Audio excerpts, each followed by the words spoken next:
रामपुर गांव में एक किसान रहता था। उसके पास एक बिल्ला था जिसका नाम बिल्लू था और एक मुर्गी थी। एक दिन किसान मुर्गी को दाना डालते हुए मुर्गी से कहता है, खा ले और दाना खा ले, बस दाना ही खाते रहना। आज तक तूने मुझे एक अंडा तो दिया नहीं। छोटी सी थी जब तुझे जंगल से उठाकर लाया था और तब से तुझे पाल रहा हूँ। अब तक तो तू सिर्फ मेरे ऊपर बोझ ही बनी हुई है। तुझसे तो अच्छा मेरा बिल्लू बिल्ला है। अपने मालिक किसान की यह बातें सुनकर वो बिल्लू बिल्ला बहुत खुश हो रहा था। म्याऊ म्याऊ। मालिक, मैं तो खुद भी इस मुर्गी की ताल में हूँ। अगर मेरा बस चले तो मैं आज ही इस मुर्गी को खा लूं। म्याऊ। इसके बाद किसान खेतों में काम करने के लिए वहाँ से चला जाता है। ऐसे ही कुछ दिन गुजर जाते हैं और एक दिन मौसम बहुत ज्यादा खराब हो जाता है और बारिश किसी भी समय हो सकती थी। मौसम भी बहुत खराब हो चुका है और मुझे विश्वास है कि अगर बारिश हो गई तो मालिक मुझे पूछेंगे तक नहीं। और तो और मालिक का वो बिल्लू बिल्ला मेरी जान का दुश्मन बना हुआ है। ऐसा ना हो कि आज मैं उस बिल्ले का शिकार बन जाऊं। मैं जल्दी से यहाँ से निकल जाती हूँ। इधर किसान घोड़े बेचकर सुकून की नींद सो रहा था और किसान के बिल्लू बिल्ला को इसी मौके की तलाश थी। म्याऊ। मौका बहुत अच्छा है और मालिक भी सुकून से सो रहा है। आज वो मुर्गी मेरे हाथों से नहीं बचेगी। म्याऊ। इतना कहकर वो बिल्लू बिल्ला वहाँ से चला जाता है और किसान इस बात से बेखबर सुकून से सोया हुआ था। और बिल्लू बिल्ला जब मुर्गी के दरबे में पहुँचता है तो पर वहाँ पर मुर्गी नहीं होती। यह देखकर वो हैरान रह जाता है कि वहाँ पर तो मुर्गी थी ही नहीं। म्याऊ। अरे मेरा शिकार कहाँ चला गया? पहले तो कभी ऐसा हुआ ही नहीं कि मुर्गी यहाँ पर ना हो। मुर्गी पता नहीं कहाँ चली गई। इधर वो बेचारी मुर्गी उस बिल्लू बिल्ला से बचने के लिए तेज बारिश में भागे ही जा रही थी। वहीं दूसरी तरफ रानो चिड़िया की बेटी गुड़िया का बुखार था कि उतरने का नाम ही नहीं ले रहा था। ऊपर से मौसम भी बहुत खराब था। रानो चिड़िया को कुछ समझ नहीं आ रहा था कि वो क्या करे। गुड़िया का बुखार तो उतरने का नाम ही नहीं ले रहा। मैं इसे अकेला छोड़कर इसके लिए दवा लेने कैसे जाऊं? मुझे तो कुछ समझ ही नहीं आ रहा। रानो चिड़िया इसी चिंता में थी। तभी उसे बाहर से कुछ आवाज सुनाई देती है। अरे ऐसे खराब मौसम में बाहर कौन हो सकता है? मुझे खिड़की से बाहर देखना चाहिए। रानो चिड़िया जब खिड़की से बाहर देखती है तो उसे एक मुर्गी दिखाई देती है। अरे ऐसे बारिश के मौसम में ये मुर्गी यहाँ पर क्या कर रही है? मैंने तो पहले तो इसे जंगल में कभी नहीं देखा। मैं जाकर इससे पूछती हूँ। सुनो मुर्गी, तुम यहाँ क्या कर रही हो? अच्छी चिड़िया, मैं मुसीबत में हूँ, मेरी मदद कर दो। अच्छा तुम यहीं रुको, मैं अभी नीचे आती हूँ। इसके बाद रानो चिड़िया पेड़ से उतरकर मुर्गी के पास आती है। क्या बात है मुर्गी, तुम इतनी घबराई हुई क्यों लग रही हो? अच्छी चिड़िया, मेरा नाम सोना है। तुम मुझे सुनहरी भी कह सकती हो। मेरे पीछे एक खतरनाक बिल्ला लगा है जिससे बचने के लिए मैं यहाँ आई हूँ। अगर तुम मुझे छुपने के लिए कोई सुरक्षित जगह बता दो तो तुम्हारी बड़ी मेहरबानी होगी। रानो कुछ सोचते हुए मुर्गी से कहती है, देखो सोना, मेरे पास और तो कोई जगह नहीं है, मगर इस पेड़ के नीचे एक खाली जगह है, उसमें तुम रह सकती हो। रानो चिड़िया, तुम्हारा बहुत बहुत धन्यवाद। बस मैं उस बिल्लू बिल्ला से अपनी जान बचाने के लिए कहीं पर भी रह लूंगी। मगर मुझे भूख भी बहुत लगी है क्योंकि कल से मेरे मालिक ने मुझे दाना पानी कुछ नहीं दिया। कोई बात नहीं सोना, तुम अंदर जाकर बैठो, मैं तुम्हारे लिए कुछ न कुछ खाने को ले आती हूँ। थोड़ी देर बाद रानो चिड़िया सोना मुर्गी के लिए एक मीठा फल ले आती है। ये लो सोना, मेरे पास ये एक ही फल था, ये तुम खा लो। बारिश रुकने के बाद मैं दूसरा ले आऊंगी। रानो, वो तो ठीक है, मगर तुम मुझे कुछ परेशान लग रही हो, क्या बात है? सोना, दरअसल बात यह है कि मेरी बेटी को बहुत तेज बुखार है और मैं उसे अकेला छोड़कर उसके लिए दवा लेनी नहीं जा सकती। बस इसीलिए मैं कुछ परेशान हूँ।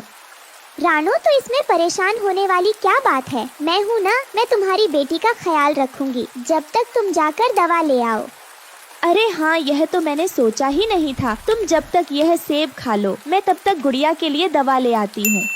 उसके बाद मुर्गी वो सेब खाने लगती है। रानो चिड़िया दवा लेने वहाँ से चली जाती है, मगर वो दुष्ट बिल्लू बिल्ला मुर्गी का पीछा करते करते रानो चिड़िया के घर तक पहुँच जाता है।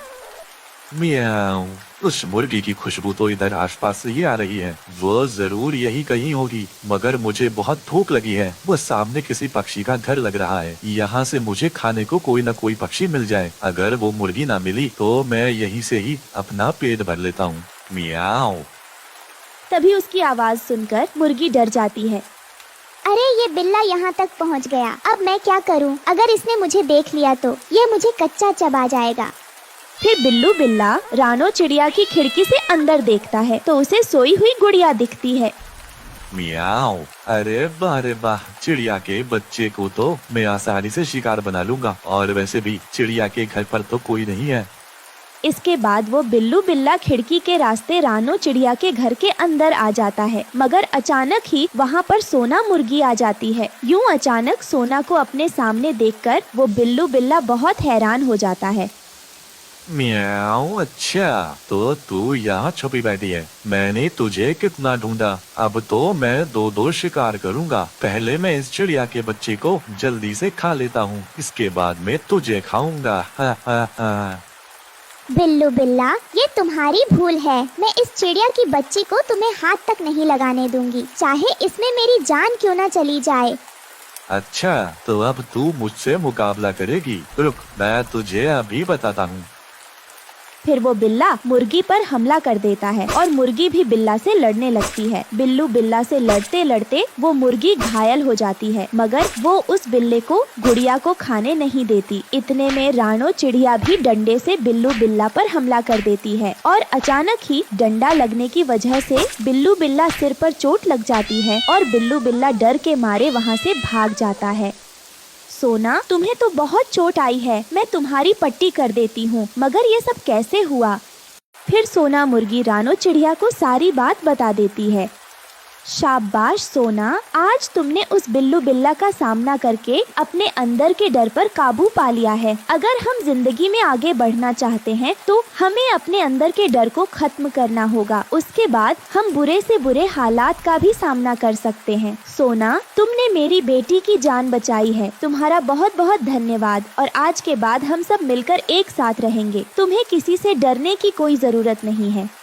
फिर रानो चिड़िया लाई हुई दवा गुड़िया को पिला देती है। फिर रानो सोना मुर्गी की भी पट्टी कर देती है और दवा पीने के बाद गुड़िया बिल्कुल स्वस्थ हो जाती है। फिर सोना मुर्गी रानो और गुड़िया के साथ उनके घर में रहने लगी और रानो को भी सोना की शक्ल में एक वफादार दोस्त मिल जाती है। जंगल में बहुत तेज बारिश हो रही थी। रानो चिड़िया अपनी बेटी के साथ घर के अंदर थी। तभी उसके टूटे फूटे घोंसले में से पानी टपकने लगता है, जिसे देखकर वो बहुत ज्यादा परेशान हो जाती है। हे भगवान, पता नहीं ये बारिश कब रुकेगी। पूरे घोंसले में बारिश का पानी छू रहा है। कहीं इस बारिश में ये घोंसला गिर ना जाए। गुड़िया के पापा अगर जिंदा होते तो हमारा भी पक्का घर बन गया होता। लेकिन हाय रे, ये किस्मत भगवान से ये भी नहीं देखा गया। अरे गुड़िया, भाग जल्दी से, घोंसला टूट रहा है। कुकू बाहर पानी में मजे कर रहा है, उसे भी साथ ले ले। रानो चिड़िया जल्दी जल्दी अपने बच्चों के साथ घर से बाहर निकल जाती है और तभी उनका घर टूट जाता है। अब उनके पास रहने का कोई ठिकाना नहीं था, वो बेघर हो गए थे। रानो चिड़िया अपने बच्चों को लेकर इधर उधर भटकने लगती है, लेकिन उसे कहीं भी आसरा नहीं मिलता। तभी वो रोने लगती है। हे भगवान, इस तेज बारिश में अपने नन्हे मुन्ने बच्चों को लेकर कब तक भटकती रहूं? कहीं सर छुपाने के लिए छोटी सी जगह भी मिल जाती तो अच्छा होता, लेकिन अब मैं क्या करूं? मुझे कुछ समझ नहीं आ रहा। तभी उसकी बेटी गुड़िया अपनी माँ रानो चिड़िया से कहती है, माँ वो देखो, उस घर का दरवाजा खुला है, चलो जल्दी वहाँ चलते हैं। हाँ बेटा, तुमने सही कहा, चलो चलकर देखते हैं। रानो चिड़िया अपने बच्चों को लेकर उस घर के अंदर चली जाती है। तभी वो उस जगह को देखकर हैरान रह जाती है। अरे ये क्या, ये तो एक शौचालय है। चलो अच्छा है, इसी में कुछ दिन गुजारते हैं और सुबह जाकर घर का सामान ले आएंगे। माँ भूख लगी है, खाना बना कर दे दो। माँ मुझे भी भूख लगी है। कहाँ से बनाकर खिला दूं इतनी तेज बारिश में? तुम लोग तो देख ही रहे हो, हम बेघर हो गए हैं। मेरे पास खाना बनाने के लिए कुछ भी नहीं है, इसीलिए छोड़ो, पानी पियो और सो जाओ। माँ पानी भी तो नहीं है। इतनी तेज बारिश हो रही है और तुझे पानी की कमी हो रही है। जा बाहर जाकर बारिश का पानी पी ले और मेरा दिमाग खराब मत कर। वैसे भी मैं बहुत परेशान हूँ। अच्छा ठीक है माँ, हम बाहर जाकर पानी पीते हैं, तुम गुस्सा मत करो।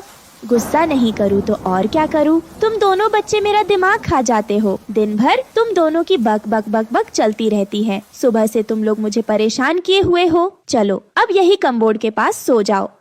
अगले दिन भी बारिश हो रही थी। रानो चिड़िया अपने बच्चों के लिए दाना लेकर आ जाती है और वो सभी खाना खाकर आराम कर रहे थे। तभी उनके दरवाजे पर दस्तक होती है।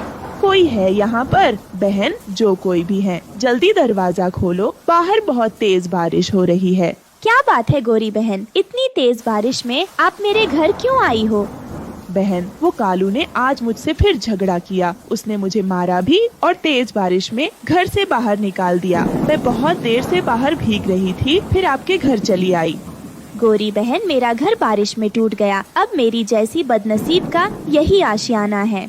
छे छे, ये तो सोच घर है, इसमें ये चिड़िया कैसे रह रही हैं? खैर मुझे क्या, मैं तो अपना काम करने आई हूँ। गौरी बहन अंदर आइए, मैं अभी आपके लिए गर्म चाय बनाती हूँ। आपको अच्छा लगेगा जब तक आप यहाँ आराम करो। रानो चाय बनाने चली जाती है। गोरी कौवी को इसी मौके का इंतजार था। वो चिड़िया का सारा भोजन चुराकर वहाँ से भागने लगती है। तभी गुड़िया तेज तेज चिल्लाती है, मम्मा मम्मा, वो काली आंटी सारा भोजन लेकर भाग गई। चोर कौवी, तू दाना लेकर भाग गई। रुक, मैं तुझे नहीं छोड़ूंगी। एक तो मेरे ऊपर कल ही मुसीबत का पहाड़ टूटा और आज तू मेरा भोजन लेकर भाग गई। रानो ने गौरी का पीछा किया, लेकिन तेज बारिश की वजह से वह उसे पकड़ ना सकी। गौरी कौवी अपने घर पहुंचती है। कालू कौवा दरवाजा खोले बैठा था। गौरी जल्दी से घर के अंदर चली जाती है। कालू, वो रानो चिड़िया मेरे पीछे पड़ी है, लेकिन मैं भी उसे चकमा देकर भाग गई। पर वो पता नहीं कैसे शौच घर में रह रही है। चोर गोरी, खोलो दरवाजा, मेरा दाना वापस मुझे दे दो। मैंने बहुत मेहनत से बारिश के लिए यह दाना इकट्ठा किया था, जिसे तुमने चुरा लिया। अब हम क्या खाएंगे? नहीं खोलेंगे दरवाजा, नहीं खोलेंगे। अब यह दरवाजा तो तभी खुलेगा जब पूरा दाना खत्म हो जाएगा। तब तक तुम बारिश में बैठकर दरवाजा खुलने का इंतजार करो। कालू और गौरी, तुम दोनों बहुत बुरे हो। मैं जंगल के सभी पक्षियों को बताऊंगी कि कैसे तुमने मेरा दाना चुराया। रानो चिड़िया दुखी होकर फिर वहाँ से चली आती है। कालू और गौरी मुफ्त का माल उड़ा रहे थे। वाह वाह वाह गौरी, मजा आ गया दाना खाकर। क्या तरकीब लगाई है तुमने, तुम्हारे दिमाग का तो जवाब नहीं। वहीं दूसरी तरफ गुड़िया भूख से रो रही थी। मम्मा भूख लगी है, गौरी आंटी ने सारा भोजन चुरा लिया। अब हम क्या खाएंगे मम्मा? गुड़िया तू रो मत, मैं कबूतर भैया के घर जा रही हूँ, शायद दाना मिल जाए। तू जरा तब तक बारिश का पानी पीकर पेट भर ले बेटा। ये कहकर रानो चिड़िया बंटी कबूतर के घर जाती है।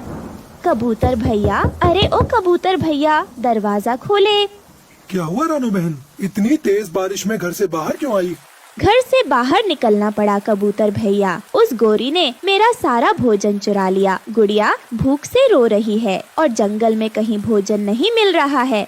वह कौवा और कौवी तो ऐसे ही हैं, मेहनत करना तो जानते नहीं, मुफ्त का माल ढूंढते फिरते हैं। चिड़िया बहन, मैंने भी बारिश के लिए थोड़ा अनाज इकट्ठा किया है, आप इसे लेकर जाएं। 1 सप्ताह आराम से गुजर जाएगा। आपका बहुत बहुत धन्यवाद। कबूतर भैया रानो भोजन लेकर अपने घर आती है। जंगल में बारिश लगातार कई दिनों तक हो रही थी। कौवों का चुराया हुआ सारा भोजन खत्म हो जाता है। गौरी, रानो चिड़िया के यहाँ से लाया हुआ भोजन तो सब खत्म हो गया। अब हम क्या खाएंगे? बारिश भी रुकने का नाम नहीं ले रही है। कालू जी, वो चिड़िया तो अब अपने घर में मुझे घुसने नहीं देगी। मैं कबूतर के यहाँ जाती हूँ। इस बार मुझे बड़ा वाला झूठ बोलना पड़ेगा, तभी वो कबूतर मुझे अपने घर में आने देगा। ठीक कहा तुमने गौरी, मैंने देखा था उस कबूतर के घर में बहुत सारा अनाज पड़ा हुआ है। चलो हम दोनों चलते हैं और कोई नया बहाना बनाते हैं। कबूतर भाई, अरे ओ कबूतर भाई, दरवाजा खोलो, मेरे घर में पानी भर गया है, मुझे अपने घर के अंदर ले लो। चोर कौवे, भागो यहाँ से, मुझे सब पता है, तुम अब मेरे घर से अनाज चुराने आए हो। गोरी, लगता है चिड़िया ने इसे भी बता दिया, ये दरवाजा नहीं खोलेगा। यहाँ रुकने का कोई फायदा नहीं, घर वापस चलते हैं। भूख से तो नहीं, बारिश में भीग भाग कर बीमार पड़ जाएंगे और बिना दवा के मर जाएंगे। गोरी और कालू कौवा किसी तरह घर पहुँचते हैं। कालू घर का दरवाजा तो बंद है, शायद कोई अंदर है। कालू कौवा खिड़की से अंदर झांक कर देखता है। अरे बाप रे गोरी, घर के अंदर बुल्ला चील है और उसकी पत्नी है। अगर हम घर के अंदर गए तो ये दोनों हमें मारकर खा जाएंगे। कालू भोजन के चक्कर में ना हम घर के रहे ना घाट के, भोजन भी नहीं मिला और अपना घर भी इस चील ने हथिया लिया। हाँ गोरी, अब तो रानो भी हमारी मदद नहीं करेगी क्योंकि हमने उसका भोजन चुराकर जो खाया था। पूरी रात कालू कौवा और गोरी कौवी बारिश में भीगते हुए गुजारते हैं। अभी पूरी रात गुजरी भी नहीं थी कि एक जोरदार बिजली काले रंग के कारण उन दोनों के ऊपर आकर गिरती है। अगले दिन वो जंगल में पक्षियों को मरे पड़े मिलते हैं। अच्छा हुआ ये दोनों मर गए। जंगल के पक्षियों के नाक में दम कर रखा था। लेकिन राणो की आंखों में आंसू थे क्योंकि वो किसी का बुरा नहीं चाहती थी। उसे दुख था कि उनके जंगल के दो पक्षी अब इस दुनिया में नहीं रहे। वो उन दोनों को मिट्टी में दबाकर अपने घर चली आती हैं। कालू कौवा और गोरी कौवी को उनके बुरे कर्मों की सजा मिल गई थी। जंगल के पक्षी खुशी खुशी रहने लगते हैं। दोस्तों, इस कहानी से हमें यही सीख मिलती है कि हमें कभी अपने दोस्तों और पड़ोसियों के साथ बुरा बर्ताव नहीं करना चाहिए क्योंकि हमें अपने कर्मों का फल इसी जन्म में मिल जाता है। दोस्तों, आपको हमारी आज की कहानी कैसी लगी? हमारी कहानी को लाइक करें, कमेंट करके अपनी राय हमें दें। आपके कमेंट और लाइक हमारे हौसले को बढ़ाते हैं। अगर आप हमारे चैनल पर नए आए हैं तो हमारे चैनल को सब्सक्राइब करना ना भूले। आपका धन्यवाद। कश्मीर के जंगल में रानो चिड़िया अपने दो छोटे छोटे बच्चों के साथ रहती थी। उनका नाम कुकू और गुड़िया था। रानो चिड़िया के पति की मौत एक हादसे में हो गई थी। जब से रानो चिड़िया मेहनत मजदूरी करके अपने बच्चों का गुजारा करती थी। वो कालू सेठ के दिए हुए मकान में किराए पर रहती थी। एक रात तेज तूफान और बारिश होने लगती है। जंगल में हर तरफ अफरा तफरी मच जाती है। सब पक्षी यहाँ से वहाँ अपनी जान बचाते हुए उड़ते फिरते हैं। उसी तेज तूफान की वजह से रानो चिड़िया का घर उड़ जाता है। वो बेचारी चिड़िया अपने दोनों बच्चों के साथ बेघर हो जाती है। वो रात भर अपने बच्चों के साथ बारिश में भीगते रही। अगले दिन मकान मालिक कालू कौवा अपनी पत्नी गोरी कौवी के साथ वहाँ आता है। क्यों रे चिड़िया, मैंने तुझे अपना घर रहने को दिया था या उड़ाने को? तूने उसे तूफान में उड़ा दिया। तूफान में तूने मेरे घर को पकड़ कर क्यों नहीं रखा? बता मुझे। तू जानती भी है तेरी वजह से मुझे कितना भारी नुकसान हुआ है। अब उसकी भरपाई कौन करेगा? बोल, अब क्यों चुप खड़ी है? यह आप कैसी बातें कर रहे हैं मालिक? मेरे छोटे छोटे दो बच्चे हैं। मैं उस तेज तूफान में इन्हें पकड़ती या उस घर को पकड़ती? वाह जी वाह, क्या बात है चिड़िया। बच्चे तेरे खुद के हैं इसलिए उन्हें तूने पकड़ कर रखा, पर घर तो किराए का था। तेरा थोड़ी था जो तुझे दुख होता, इसलिए उसे उड़ जाने दिया। सुनो चिड़िया, मुझे नहीं मालूम, तुम्हें मेरा घर नया बनाकर देना होगा, समझी तुम? कालू सेठ की ये बात सुनकर रानो चिड़िया दंग रह जाती है। लेकिन मकान मालिक जी, मुझे घर बनाना नहीं आता। मैं कैसे घर बनाऊंगी आपका? इसलिए मुझे आप मेरे बच्चों के साथ यहाँ से जाने दें। मुझे माफ कर दे। और रानो चिड़िया, जाने दे तुझे। तूने हमारा इतना बड़ा नुकसान किया है और हम तुझे जाने दें? वाह, क्या बात करती है तू। मेरी एक बात कान खोलकर साफ साफ सुन ले। तुझे मेरा घर बनाकर देना ही होगा, तभी तू यहाँ से जा सकेगी, वरना तू भूल जा और मैं तेरे किए की तुझे ऐसी सजा दूंगा जिसे तू जिंदगी भर याद रखेगी। सेठ जी, नुकसान तो मेरा भी हुआ है। आपके घर के साथ साथ मेरा सारा सामान भी उस तेज तूफान में उड़ गया। एक एक पाई जोड़कर मैंने सामान इकट्ठा किया था, वो सब चला गया। मैं वैसे भी बहुत चिंता में हूँ, आप मुझे और ज्यादा परेशान ना करें। मैं आपके सामने हाथ जोड़ती हूँ। जो भी हो चिड़िया, तुम्हें हमारा घर बनाकर तो देना ही होगा। मैं तुम्हें 5 दिनों का समय देता हूँ। अगर तुमने मेरा घर बनाकर नहीं दिया तो इसका अंजाम भुगतने के लिए तैयार रहना। चलो गोरी कौवी, हम दूसरे घर का भी हाल देख लेते हैं। फिर कालू कौवा अपनी पत्नी गौरी कौवी के साथ वहाँ से चला जाता है। रानो चिड़िया घर बनाने के लिए लकड़ियाँ इकट्ठा करने लगती है। उसके दोनों बच्चे भी इसमें उसका साथ देने लगते हैं। तभी रानो का बेटा कुकू देखता है कि एक पक्षी पेड़ के नीचे दबा पड़ा था और वो मदद की गुहार लगा रहा था। वो अपनी माँ को आवाज देकर वहाँ बुलाता है। मम्मा, जल्दी यहाँ आए। इस पेड़ के नीचे कोई पक्षी दबा पड़ा है, हमें उसे बचाना होगा। तभी रानो चिड़िया उड़ती हुई वहाँ पर आती है। वो एक बूढ़ा पक्षी तोता था। रानो चिड़िया और उसके दोनों बच्चे मिलकर उस बूढ़े तोते पक्षी को उस पेड़ के नीचे से बाहर निकालते हैं। बाबा, आप ठीक तो है ना? आप इस पेड़ के नीचे कैसे दब गए? वो तो मेरे बेटे कुकू ने आपकी आवाज सुन ली। बेटी, कल के तूफान में मैं इस पेड़ के नीचे दब गया था। मैं कल भोजन लेने जा रहा था, तभी बहुत तेज तूफान आया और मैं इस पेड़ के नीचे दब गया। बेटा, अगर कुछ देर और हो जाती तो मैं मर ही जाता इस पेड़ के नीचे दब के। वो तो तुम्हारा एहसान है जो वक्त रहते तुमने मुझे बचा लिया, वरना मेरा क्या होता। बाबा शुभ शुभ बोले, मरे आपके दुश्मन। अब आप परेशान मत होइए, कुछ देर में आप बिल्कुल ठीक हो जाएंगे। बेटा, एक बात पूछूं? वैसे तुम इस सुनसान जंगल में अपने इन दो छोटे बच्चों के साथ क्या कर रही हो? तुम जानती हो ना यह जंगल कितना खतरनाक है। तुम्हारा इस तरह यहाँ घूमना ठीक नहीं होगा। फिर रानो चिड़िया उस बूढ़े तोते पक्षी को सारी बात बताती है।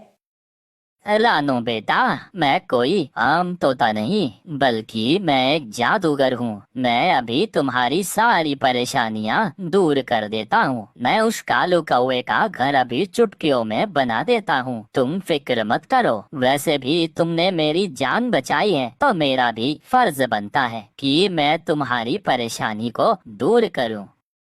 फिर उस जादूगर हरिया तोता ने मंत्र पढ़ा और कुछ ही मिनटों में कालू सेठ का घर तैयार हो गया, जिसे देखकर रानो चिड़िया और उसके दोनों बच्चे बहुत खुश हो गए। बाबा, आपका बहुत बहुत शुक्रिया जो आपने उस कालू सेठ का घर बना दिया, वरना आप नहीं जानते वो तो मुझे जान से मार ही देता।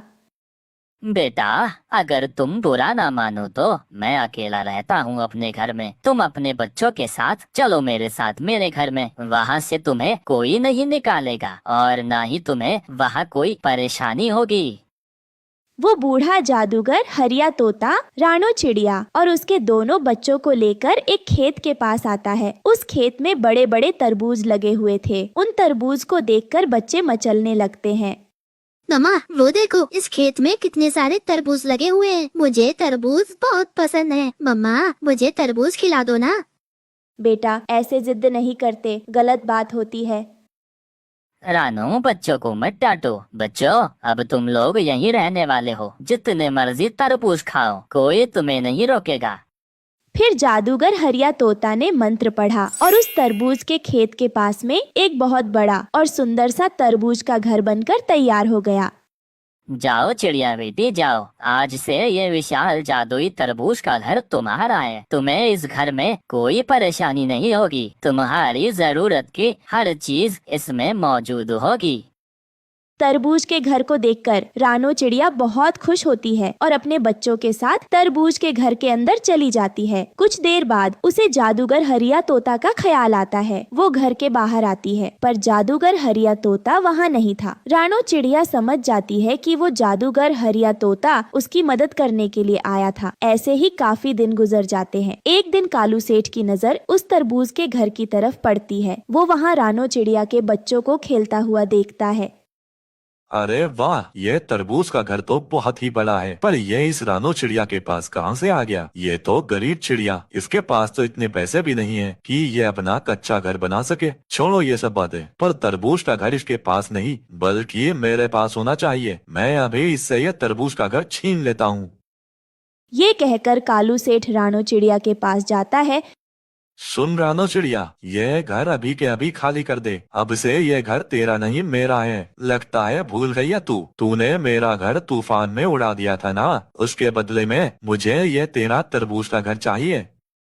कालू सेठ, ये तुम क्या बोल रहे हो? मैंने तुम्हें तुम्हारा लकड़ी का घर बनाकर दे दिया है। अब ये घर मेरा है, तुम यहाँ से चले जाओ। लगता है तू ऐसे नहीं मानेगी, तुझे इस घर से धक्के मारकर निकालना पड़ेगा। ये कहकर कालू सेठ रानो चिड़िया को धक्के मारकर वहाँ से निकालने लगता है। तभी उस तरबूज के घर में से बहुत सारे तरबूज निकलने लगते हैं और कालू सेठ के सिर पर गिरते हैं। मर गया रे, कोई बचाओ मुझे, कोई बचाओ मुझे। ये कहकर कालू सेठ डर के मारे वहाँ से भाग जाता है। फिर रानो चिड़िया अपने बच्चों के साथ खुशी खुशी तरबूज के घर में रहने लगती है। दोस्तों, इस कहानी से हमें यही सीख मिलती है कि अच्छे लोगों के साथ हमेशा अच्छा होता है। दोस्तों, हमें उम्मीद है कि आपको हमारी कहानी पसंद आई होगी। कृपया कमेंट करके बताएं कि आपको यह कहानी कैसी लगी और वीडियो को लाइक और शेयर करना न भूलें। अगर आप हमारे चैनल पर नए हैं तो सब्सक्राइब जरूर करें। धन्यवाद। जंगल में बारिश का मौसम आने वाला था। सभी पक्षी अपने मजबूत लकड़ी के घर बनाने में लगे थे। ऐसे ही 2 दिन बीत जाते हैं। बारिश के डर से वो सब 2 दिनों से घर में कैद थे। एक दिन रानो चिड़िया की बेटी गुड़िया अपनी माँ से कहती है, माँ, कितने दिन हो गए हैं घर में कैद होकर मैं तंग आ गई हूँ। मेरा तरबूज खाने का बहुत मन कर रहा है। चलो ना माँ, हम नदी पार तरबूज के खेत में चलते हैं और वहाँ जाकर मीठे मीठे तरबूज खाकर आते हैं। नहीं बेटा, वहाँ जाना बिल्कुल भी सही नहीं है। बारिश का मौसम चल रहा है। पता नहीं कब तेज बारिश हो जाए और मौसम बदल जाए। जब बारिश का मौसम चला जाएगा तब हम चलेंगे खाना ढूंढने। इसलिए जब तक जो घर में दाना पड़ा है उसी को खाकर गुजारा कर लो। अपनी माँ की ये सब बातें सुनकर गुड़िया चिड़िया उदास हो जाती है। फिर एक दिन सब पक्षियों के बच्चे एक साथ इकट्ठे होते हैं। तभी गुड़िया चिड़िया अपने दोस्तों से कहती है, सुनो जग्गू, मेरा तरबूज खाने का बहुत मन कर रहा है, लेकिन माँ ने मुझे नदी पार जाने से साफ साफ मना कर दिया है। अच्छा गुड़िया, तो ये बात है, तो तू क्यों परेशान होती है? चल, आज हम सब छुपकर तरबूज खाने नदी पार जंगल चलते हैं। तू अपनी माँ को इस बारे में बिल्कुल भी मत बताइयो। हम जल्दी से जाएंगे और पेट भरकर तरबूज खाकर आ जाएंगे। हाँ जग्गू, ये बिल्कुल सही रहेगा। चलो चलते हैं तरबूज खाने। ये कहकर वो सारे दोस्त नदी पार तरबूज खाने के लिए चले जाते हैं और वहाँ खेत में बहुत सारे तरबूज लगे देखकर वो बहुत खुश होते हैं। अरे वाह रानो, देखो तो जरा, यहाँ कितने सारे तरबूज लगे हैं। इन्हें देखकर तो मेरे मुंह में पानी आ रहा है। मुझसे अब और इंतजार नहीं हो, चलो जल्दी से इन्हें खाते हैं। ये कहकर वो सारे दोस्त उन तरबूजों को खाने लगते हैं। तभी उन्हें तरबूज खाते हुए कालू बादल और बबलू बादल देख लेते हैं। अरे बबलू, ये तो रानू और